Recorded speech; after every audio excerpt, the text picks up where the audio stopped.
How to get through cravings after quitting marijuana. By the end of this video, you'll know exactly what to do to help get through those cravings as you're quitting marijuana. I took a poll recently and you guys said one of the biggest things that you're struggling with in quitting is the cravings. And that might be holding some of you back. So the first thing to do, and this is something that I just shared with somebody that I started to coach a couple weeks ago, and it made a huge difference and has helped them quit weed a lot quicker than even I expected. And that is hitting the sauna, right? The sauna, that's kind of random, right? What the sauna does is going to help you sweat out all those toxins. It's because I'm sure many of you who have tried to quit before get the night sweats. This is one of the most uncomfortable parts of quitting weed, is waking up with a soaked bed. And really, one of the reasons why is because THC gets stored in the fat cells. So as your body is detoxing, it is trying to expel that THC because it's stored in the fat. And one of the quickest and most effective ways to do that is through sweating.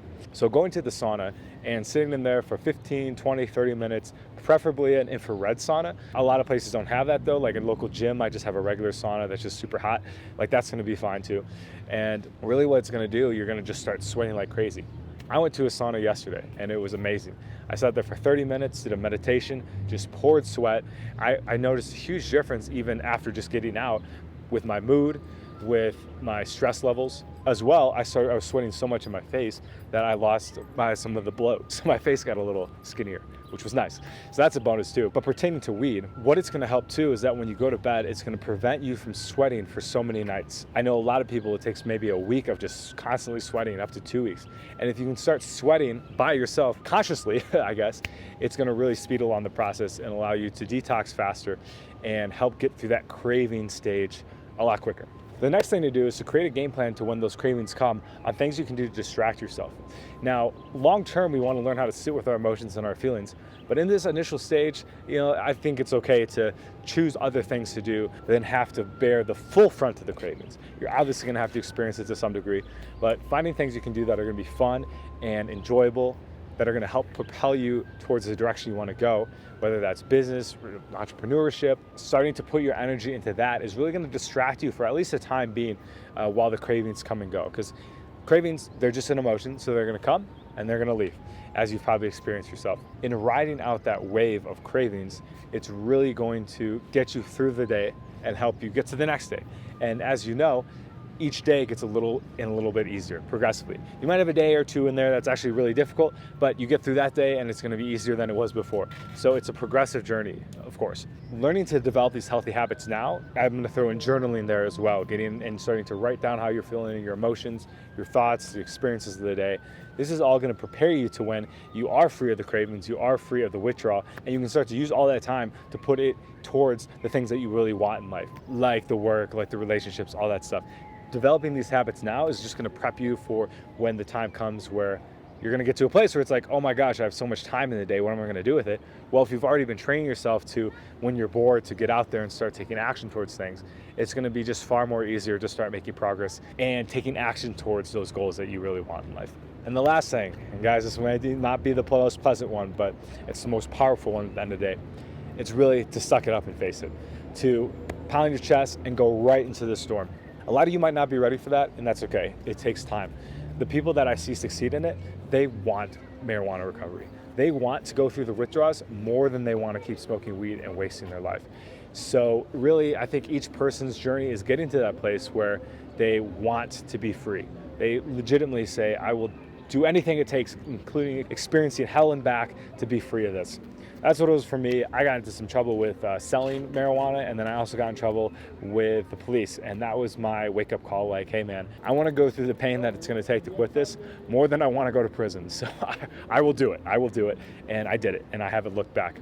This channel, these videos, they're here to guide you to get to that place for yourself when you're ready to say, I want this. I want this as much as I've wanted anything in my life, and I'm going to do anything to get there. You can absolutely get to that place, and it might come quicker than you think.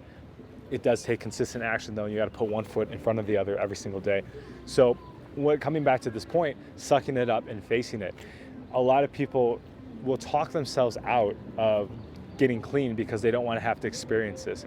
They'll come up with excuses and reasons why they're not ready to do it, or that it's not the time. And what happens is they wake up a couple years later and they're like, wow, I'm in the same place I was. This is not where I wanted to be 2 years ago when I was trying to quit earlier.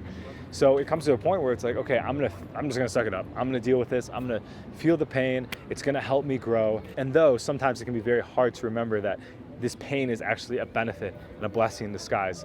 It's gonna make you a stronger person, a better person, a more resilient person. And it's gonna allow you to have the strength and the inner confidence that, hey, I got through this. I can tackle anything in my life. From there, you can go forward and start to achieve those things that you really want. So if you do need help with that, that's what I'm here for. I help people get through the initial stages of marijuana withdrawal very fast and efficiently so that they can start living their best life. It doesn't take as long as you might think. Most people in a couple weeks, they're already feeling better and they're kind of almost looking at weed like a dream. So my role is somebody that you can be accountable to check in with, to kind of sometimes get those little insights that you might not be able to see on your own. I'm here to motivate you and push you and encourage you to get through it. And really, so you know you don't have to do this on your own. I provide unlimited tech support so you can reach out to me anytime during the day when you're struggling and we can be on conversation. What you will find too, once we start working together, really within a month or so, we're not really talking about weed anymore. You know, we might do a little check-in in the beginning of our calls, but other than that, we're just talking about other stuff like relationships or business or whatever it might be. A lot of people I work with are entrepreneurs and they want to create great wealth for themselves and have a successful business, so we can start talking about how to make steps towards that. Some other people might want to be having a great dating life, and so we can work on your dating. And you just kind of realize like, wow, weed's so not important.